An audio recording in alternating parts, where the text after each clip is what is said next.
Welcome to the Global Energy Leaders Podcast, powered by R Squared Global.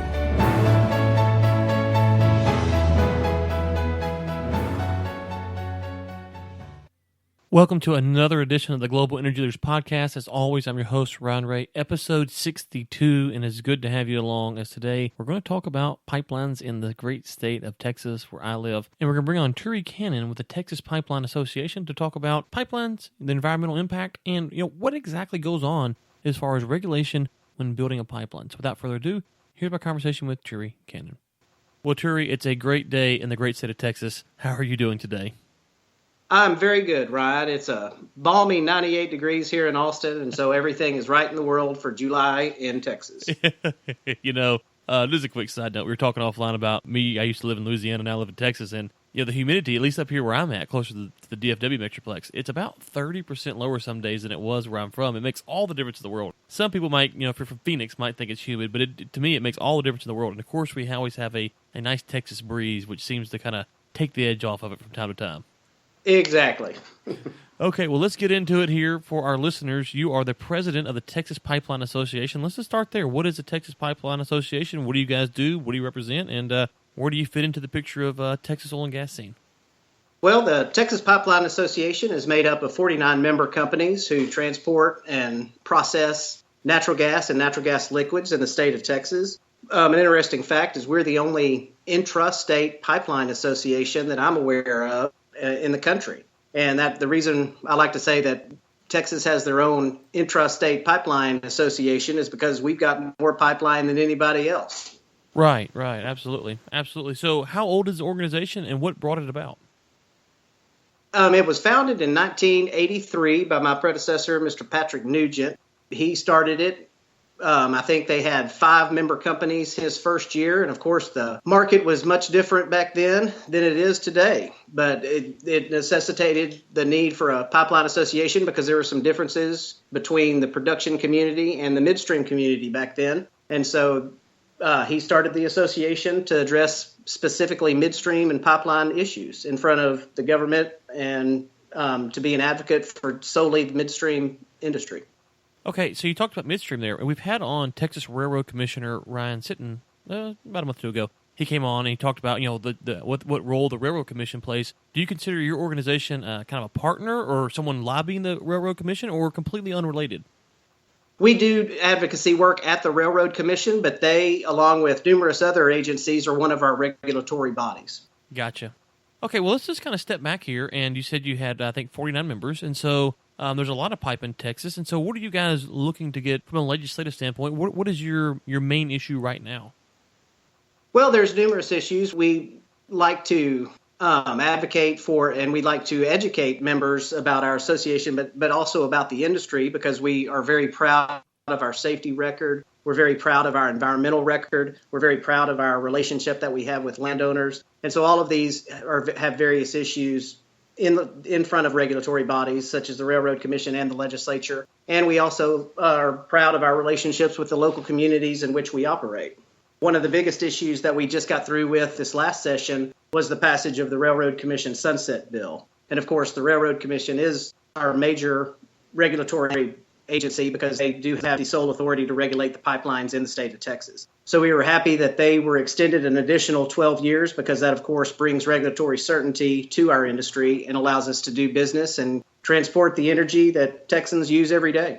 Yeah, and we covered, for the listeners, this will be playing on both our Texas Oil and Gas podcast and the Global Energy Leaders podcast. And so on the Texas Oil and Gas podcast, we talked about the Sunset Committee and what was going on there and kind of our thoughts. There seemed to be from the environmentalist group that there was a lot of rumblings and they were kind of upset about what happened. What was your takeaway from that?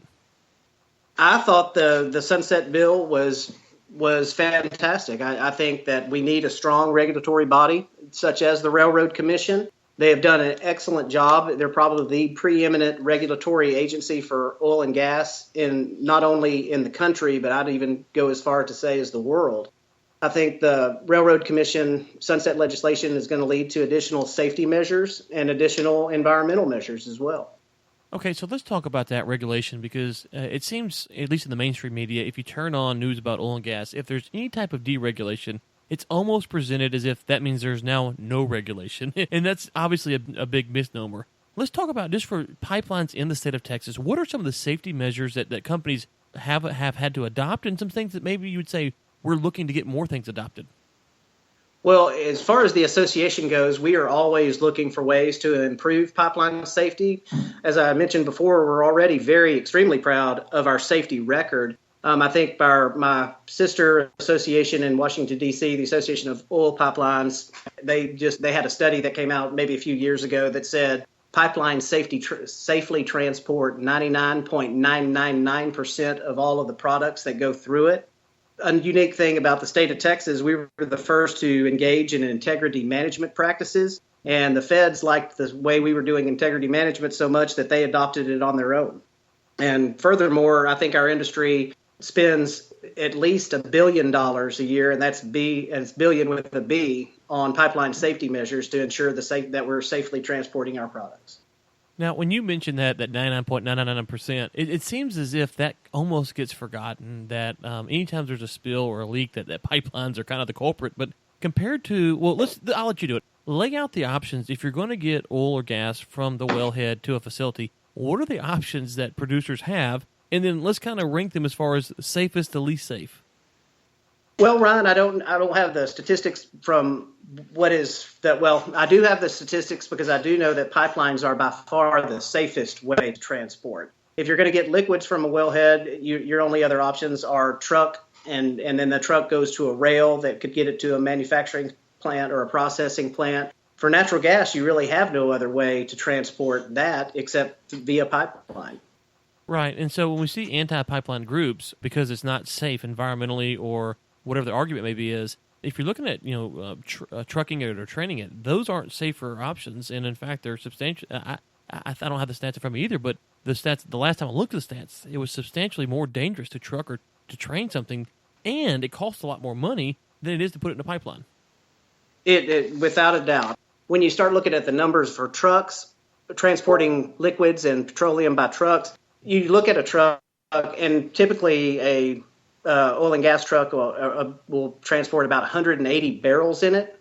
Well, a 20-inch pipeline could move probably 300,000 barrels of crude a day through let's say 50 miles through a county. So when you do the simple math, if you have 300,000 divided by 180, well, that takes off 1,650 truck trips per day off of county roads.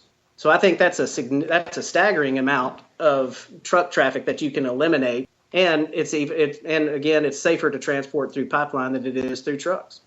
Yeah, and if you think of that number, sometimes numbers become so large they're kind of like that B with a billion thing. They're so large it's hard to fathom. But let's just kind of break that down practically. If you're taking truck miles off of the road, it should, if the government's doing their job, it should have less impact on the road, which should mean a reduction in taxes for taxpayers. The other thing is, it's just a safety issue, right? The more cars are on the road, the more chance there is for accidents and fatal accidents. And so there's a lot of things that are going on there when we do take these big, heavy trucks off the road. I'm not anti-trucking, obviously, but it's just a reality. And if we can say, okay, well, instead of trucking, we can pipeline it, it just makes sense because it is safer.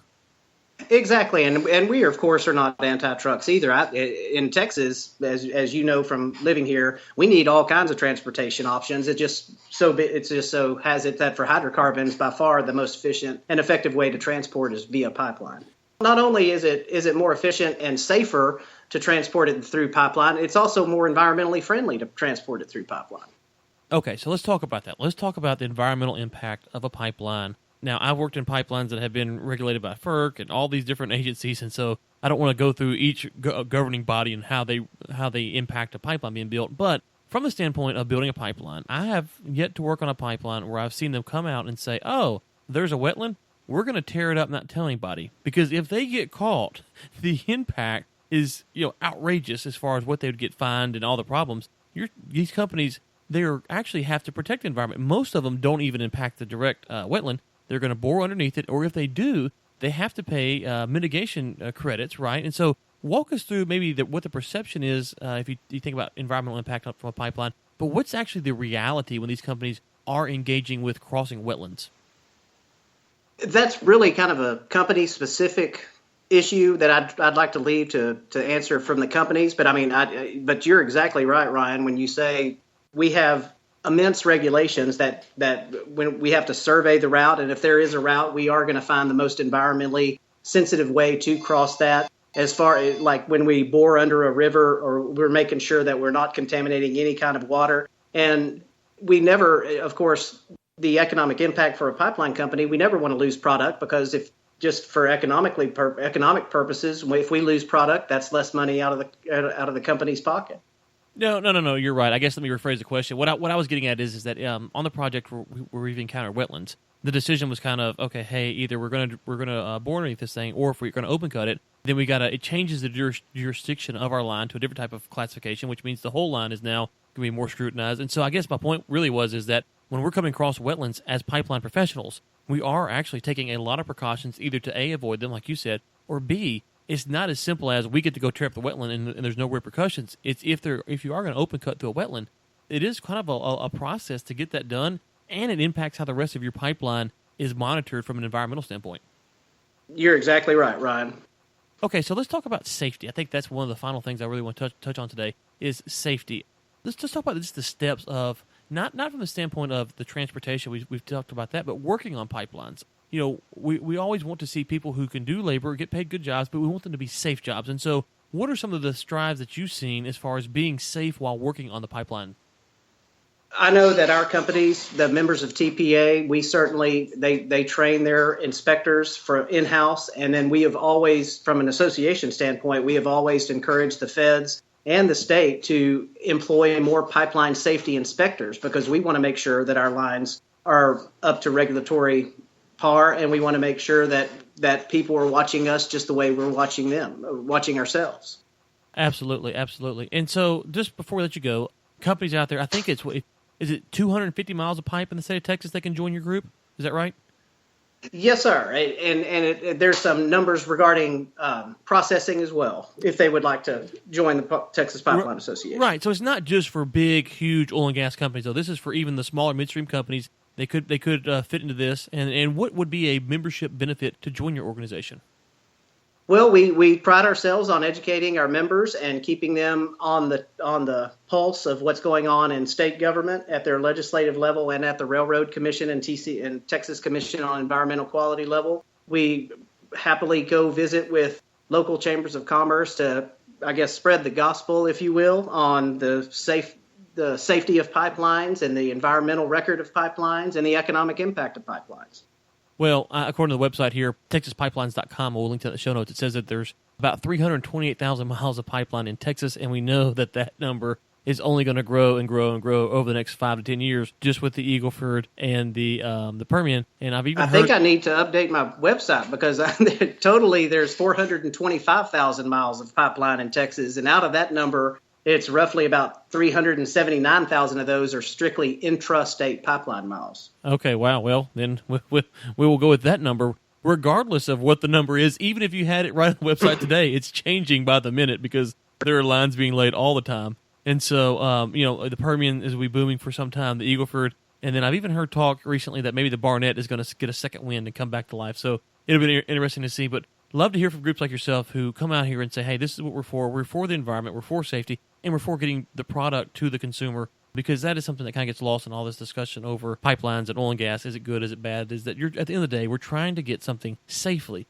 from the wellhead to the consumer so they can drive their cars, they can feed their family, they can do all this stuff that we kind of forget. Okay, it's just oil, it's gas, it's polluting the environment. Well, right now, this is how we power our world. And so we appreciate what you guys do. And is there anything else that you'd like to plug or promote before we let you go today? Well, I certainly appreciate you having me, Ryan. I'd like to touch on what you briefly touched on then is the economic impact. I mean, I've got to brag on Texas Tech did a study of strictly the intrastate pipeline market in Texas. And they said, looking through roughly this year to 2024, the pipeline industry, just the midstream industry, is going to infuse the Texas economy with $374 billion in total economic impact. And it's going to sustain about 171,000 jobs a year. It's going to deliver about 1.5 to 2 billion per year in state and local government revenues. So I think the economic impact is always a shining star for the state of Texas and for the pipeline industry.